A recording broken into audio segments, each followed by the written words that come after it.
Varys' entrance to the story happens very early into the books and show. 12 chapters in, we find out that he's the master of whisperers for King Robert Baratheon. But his famous nickname of the Spider wouldn't be mentioned a little later, in the 18th chapter of A Game of Thrones, Catelyn's 4th POV. Lord Varys knows all, Peter said with a sly smile. He'll be joining us shortly, but I wanted to see you alone first. It has been too long, Cat. How many years? Catelyn ignored his familiarity. There were more important questions. So it was the King's Spider who found me. Littlefinger winced. You don't want to call him that. He's very sensitive. Comes of being a eunuch, I imagine. Nothing happens in the city without Varys knowing. Oftentimes he knows about it before it happens. He has informants everywhere, his little birds he calls them. One of his little birds heard about your visit. Thankfully, Varys came to me first. Being called a spider isn't all that offensive. It just refers to his large network of informers he's amassed, being a spy master. I doubt Varys cares much about what people call him anyways. I'm sure he's been called every insult through his wild lifestyle. He has yet to reveal to anyone where he was born, but somehow Grandmaster Pastel had this information. When speaking with Ned, he says, "The Lord Varys was born a slave in Lys. Did you know? Put not your trust in spiders, my lord." Varys only mentions to Tyrion that he was an orphan boy apprenticing with a group of traveling theater actors. Whether he was a slave, an apprentice, or both is up to us to decide. I like to think he was born a slave and made to be a performer. He does refer to their leader of the group as master after all. Traveling with them all over the free cities of Essos and even to King's Landing and Old Town taught him his impressive skills of disguising himself to the point where he's unrecognizable. He goes as far as to completely hide his scent and change his voice and mannerisms. Varys is usually heavily perfumed. He probably does this so people associate him with this specific smell and can easily be fooled by his other personas. So far, while in King's Landing, he's revealed 4 of his convincing disguises. For possibly over 20 years, Varys has been pretending to be a jailer in the black cells named Rugen. He disguises his face by having fake stubble for a beard, so he looks unkempt. He smells of sour wine and sweat. There are very few prisoners in the black cells, so I guess that's why he's been able to get away with it for so long. But even between the other jailers, Rugen is feared and avoided. Another one of his disguises is of a begging brother. A begging brother is a religious follower of the Faith of the Seven that travels around the Seven Kingdoms.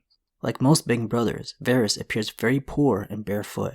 He makes himself smell horribly in this persona and makes his teeth look like they're rotting.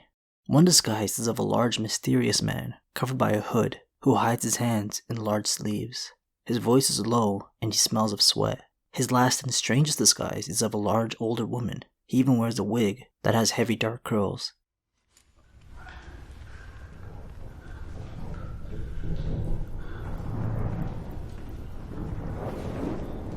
Lord Stark, you must be thirsty. Varys. He may have learned a valuable skill from his acting days, but he didn't end up spending a lot of time with that group. During a stop in one of the free cities, called Myr, Varys was sold to an unknown man. He says the man offered a price that his master found too tempting to refuse. This is where all the Targaryen ancestry theories begin. Varys was afraid of what this man's intentions were, and he was right to be.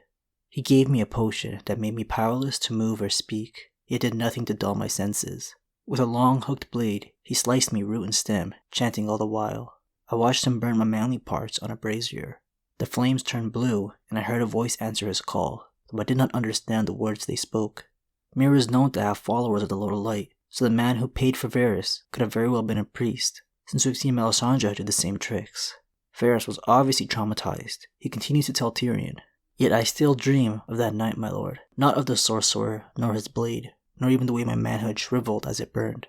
I dream of the voice from the flames. Was it a god, a demon, some conjurer's trick? I could not tell you, and I know all the tricks. All I can say for a certainty is that he called it, and it answered. And since that day, I have hated magic and all those who practice it." So this brings us to the question of why that sorcerer or red priest was so interested in Varys. Lys, where he was supposedly born, is one of the free cities that started as a vacation spot for the Valyrian dragon lords. A large portion of the population has Valyrian blood because of all the Valyrians fooling around. It's also possible Varys has Targaryen blood from an exiled bastard branch of the family called House Blackfyre, since they relocated to Essos a few generations back. Melisandre has had an interest in sacrificing king's blood throughout the current story, but the Baratheons descend from House Targaryen, so king's blood may just mean Targaryen blood. It seems like George Martin likes to drop very minor hints about certain characters having the blood of the dragon because of how much they could shift the story, and it does add some mystery. So it's hard to say. There's a chance we may never get a black and white answer. This is Varys we're talking about, so I think it'll be up to our interpretation. After the man heard what he needed to hear from the flames, he tossed Varys out into the streets. Varys asked the man what he should do now that his acting group has already left the city. He said that he supposes Varys should die. Just to spite him, Varys resolved to live, but as an injured child, there weren't very many options for him. He had to beg, steal, and sell the parts of his body that he still had. He tells Tyrion that he soon became as good as any other thief in Myr, but doesn't go on to say what happened after that. This is where Illyrio Mopatis comes into the picture and fills us in on the rest of his dark backstory. His reputation and skills as a thief reached a point where Illyrio referred to him as a prince of thieves. His competition had to get rid of him. A rival thief in Myr snitched on Varys, so he had to leave the city. His next home would be Pentos, another one of the 9 free cities of Essos.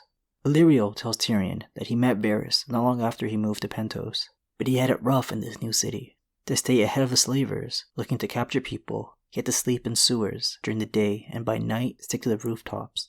He was successful and never became a slave again, but it wouldn't be long before he became a target for simply having an accent and being a eunuch. People hated him, and some would even beat him. Varys was clever and had his tricks, but he was never a fighter. Illyrio was. Varys would make Illyrio very rich if he protected him. They came up with a pretty dirty scheme where Varys would spy and steal from lesser thieves, then Illyrio offered them his services in order to have their things returned to them for a price. Soon everyone knew to go to Illyrio for their lost goods, and other thieves were selling what they stole to Varys. While their lost and found business was becoming more and more successful, Varys learned something that would change his life. Often, the contents of a man's letters are more valuable than the contents of his purse. He was no longer interested in stealing people's belongings. He wanted his hands on information and secrets. They had orphan boys and young girls recruited to do all the work for them, while Varys trained them to be stealthy and learn how to read. He called his child laborers little mice. His network of tiny spies became so renowned that it reached the attention of the Mad King on the other side of the Narrow Sea. By 278 AC, 20 years before the start of the story, King Aerys Targaryen II had completely lost his mind. He mistrusted everyone, his sister-wife, his firstborn son and heir, Rhaegar, but mostly his hand, Tywin Lannister. Paranoia had taken over his life and began to affect all of the 7 kingdoms. He decided to recruit a spy master from the continent over, since he could trust a man with no friends in Westeros. Varys was named the Master of Whisperers and given a spot on the small council. He had to build a new network of spies, since he likely kept his little mice in Pentos to continue gathering information. Illyrio would continue to find him small children, but at some point Varys decided spies that can speak are more reliable. His child workers all have their tongues removed at a very young age. In Westeros, he calls his child informers little birds. Varys was made for the position of Master of Whispers. He was a little too good at his job. He would point out all potential enemies the Mad King's paranoia missed, and worsen his insanity. It seems like the nickname of the Spider was given to him during his time standing by the Mad King's side, constantly whispering in his ear. Very few liked or respected Varys for his line of work, and possibly just for being a eunuch. But the Targaryen's castle, the Red Keep, was the perfect home and base for him. It was built with secret tunnels and passages throughout the massive structure that Varys could make use of. Some of the most powerful people in Westeros live within the castle, so it didn't take long for Varys to learn to navigate the secret passages that can be very dangerous if you don't know where the traps are. He taught his little birds to do the same in order to eavesdrop on anyone and everyone. Robert Baratheon kept him around for how useful he is, but his intentions are still a mystery in the books regardless of what he says. He and Illyrio have taken their schemes to new heights. Illyrio has sheltered both Daenerys and her older brother Viserys for a while, and is the one who gave Dany the dragon eggs. But Varys also supposedly saved Rhaegar's infant son, Aegon, before the Mountain could get his hands on him. Everyone believes Tywin ordered the Mountain to kill Elia Martell and her children, Rhaenys and Aegon. But the last book brings up the possibility that Varys swapped Aegon with a random baby since no one could tell. They've been calling him Young Griff, and he is currently invading the Stormlands in Westeros with the hopes of taking the Iron Throne for himself. Varys and Illyrio probably hoped to marry the two since they're around the same age, even though Dany is his potential aunt. But again, this young Griff kid could very well be just a regular guy that they lied to and not a Targaryen. There's a reason Varys has never been a POV character. The Spider's intentions are meant to be veiled in mystery. Hope you guys enjoyed this video. I'll be back soon with more. Thanks for watching.